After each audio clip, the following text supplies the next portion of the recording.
हर हर महादेव। प्रदोष व्रत भगवान शिव को समर्पित, सभी दोषों का हरण करने वाला, सभी कामनाओं को पूर्ण करने वाला प्रदोष व्रत मैं आज आपको 2026 में श्रावण मास कृष्ण पक्ष प्रदोष के व्रत के बारे में भी सब बताऊंगा, विस्तार से जानकारी दूंगा।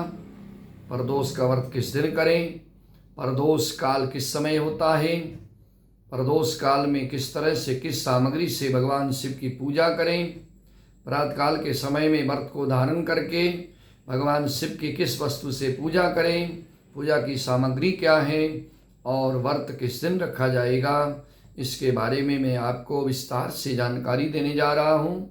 सरलता से समझने के लिए वीडियो को अंत तक जरूर देखना और मेरे चैनल को सब्सक्राइब करना, लाइक शेयर कमेंट करना। मित्रों, प्रदोष का व्रत भगवान शिव को समर्पित होता है।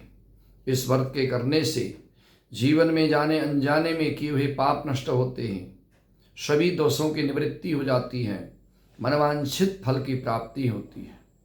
जिस कामना से इस व्रत को किया जाता है, भगवान शिव प्रसन्न होकर के उस मनोकामना को अति शीघ्र पूरी कर देते हैं।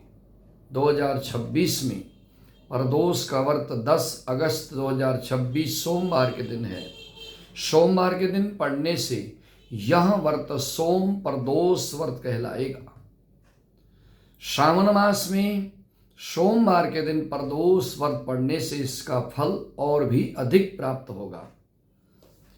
प्रदोष व्रत करने वाले को चाहिए कि प्रातःकाल के समय में उठ करके स्नान ध्यान से निवृत्त हो, भगवान शिव की पूजा के लिए सामग्री एकत्रित करें, जिसमें पंचामृत, दूध, दही, शहद, चीनी, घी मिलाकर पंचामृत बनाएं।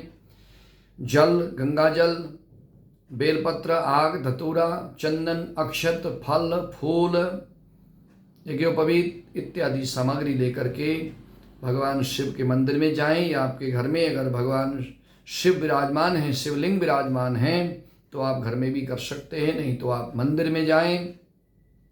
बहुत ही श्रद्धाभाव से भगवान शिव को प्रणाम करें। गणेश जी की, गौरी माता की, नंदी जी की, कार्तिक जी की पूजा करने के बाद भगवान शिव की पूजा करें। पहले शिव परिवार की पूजा की जाती है, फिर शिव की पूजा की जाती है।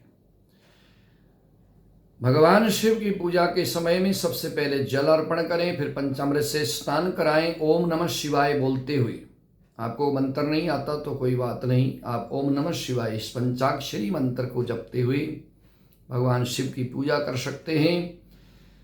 पंचामृत से स्नान कराकर शुद्ध जल से स्नान कराएं, यज्ञोपवीत अर्पण करें, चंदन का तिलक लगाएं, सफ़ेद चंदन, अक्षत चढ़ाएं और पुष्पमाला, बेलपत्र, आग, धतूरा, दूब, भांग इत्यादि जो भी वस्तु मिल जाए, बेलपत्र आवश्यक चढ़ाएं।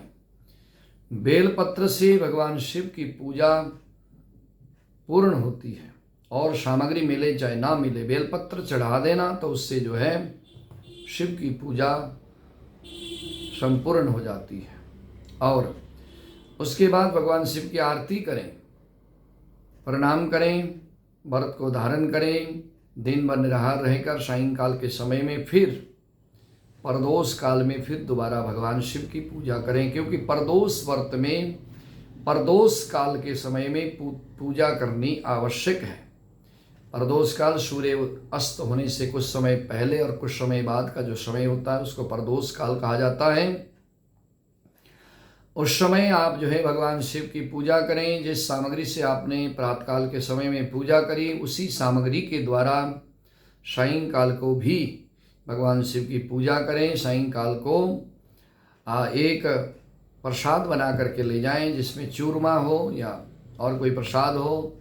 भगवान शिव को पहले पूजा करें, फिर भगवान शिव की आरती करें, फिर कथा, सोम प्रदोष व्रत कथा को पढ़ें या सुने, फिर भगवान शिव को प्रसाद का भोग लगाएं। उस प्रसाद में से 3 भाग करके, एक भाग भगवान शिव के पास में रख दें, एक भाग नंदी जी को खिलाएं, एक भाग स्वयं पारण करें। इस तरह से भगवान शिव को अर्पण किया हुआ प्रसाद स्वयं पा सकते हैं।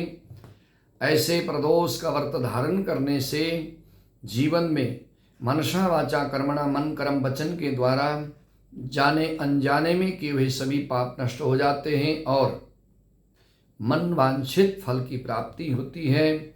जिस कामना को लेकर के, जिस भाव से आप भगवान शिव की पूजा करेंगे, भगवान शिव आपकी मनोकामना को पूर्ण करेंगे, क्योंकि भगवान शिव औरदानी हैं, भगवान शिव भोले भंडारी हैं, भगवान शिव सभी मनोकामनाओं को देने वाले हैं। हर हर महादेव।